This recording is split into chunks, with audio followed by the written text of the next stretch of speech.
everyone. Joe DePasquale checking in. Beautiful fall day in upstate New York. My name is Joe DePasquale, and I scope about cycling and cycling tips, and it is a pleasure to have you in. If you're just watching this on replay, thank you so much. Give me a follow on Twitter. It's Jonah DePasquale. And a couple quick notes for you. I do a weekly blab called Bike Chats every Thursday at 9 p.m. Eastern Standard Time. A whole plethora of fantastic guests, and I assure you, you will have a great time. Do check in. Also, I co-host a fantastic craft beer blab on Tuesdays with Anello Grande. He does a great job. Check him out and give him a follow on Twitter, Anello Grande. But as I said, if you are just watching this, folks, today's tip is technical riding. Now, I know a lot of folks have an easy time riding regular, normal, buffed out single track and things like that. But what happens once you start to get into roots and rocks and things like that that give you a hard time? I'm going to give you a few pointers and tips that are going to help and hopefully make riding in technical terrain a little bit better. So I'm going to turn the camera around to show you exactly the type of terrain that I'm talking about. Again, if you're just tuning in, this is Jonah DePasquale, and I scope about cycling and cycling tips. So, all right, so again, I'm here at Bay Park West, and you can see, just based on this terrain, it is clearly not flat, and it is clearly not smooth.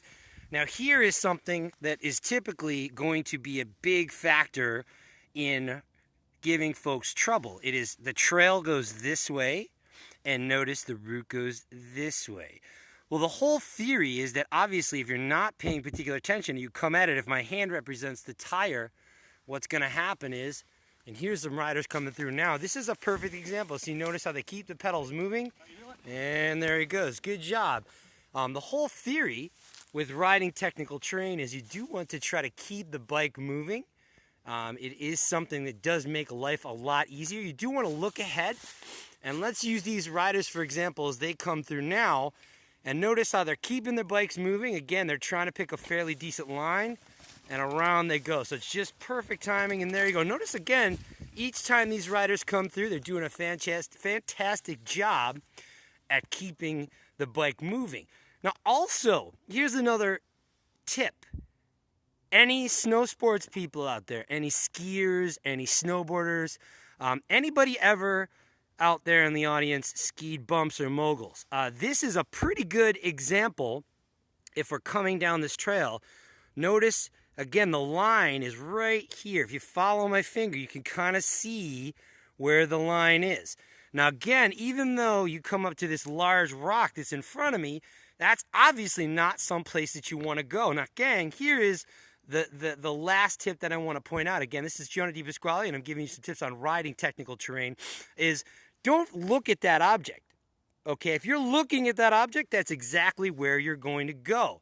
Now, obviously, if you take a look at this terrain, I mean, it's a very rooty, rocky scenario. This is probably, without question, one of the worst case scenarios. And the other thing, too, is take a look at this rock. You can see from the pedal strikes and such that people obviously had their pedal too low. That's another pointer, is try to keep your pedals, as I said, when you do come into situations like this where you see a pretty steep, jagged rock like that, try to keep your pedals up or level. But again, at the same time, do keep the bike moving. The key thing here is try to stay off the saddle, okay? I know a lot of you folks may be listening right now that maybe have dual suspension bikes. It's probably not a bad idea to just slightly get off the seat. It's called elevated, or I guess just say slightly standing when you're pedaling. You know, again, and if you're crazy enough like me to ride one of these bikes, which happens to be a cyclo-cross bike, that's a whole different story. So, Jonah DePasquale with you, and this scope is for those folks looking for some technical advice. Again, good morning from Bay Park West. This is upstate New York. My name is Jonah DePasquale. I scope about cycling and cycling tips, and this section of trail, very pungent, very typical of upstate New York. And again, as you can see, this is another one of those hazards that I was talking about, this very jagged rock.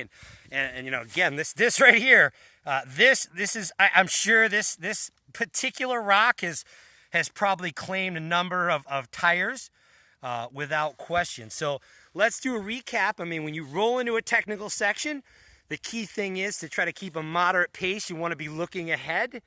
That is a really good thing to be doing.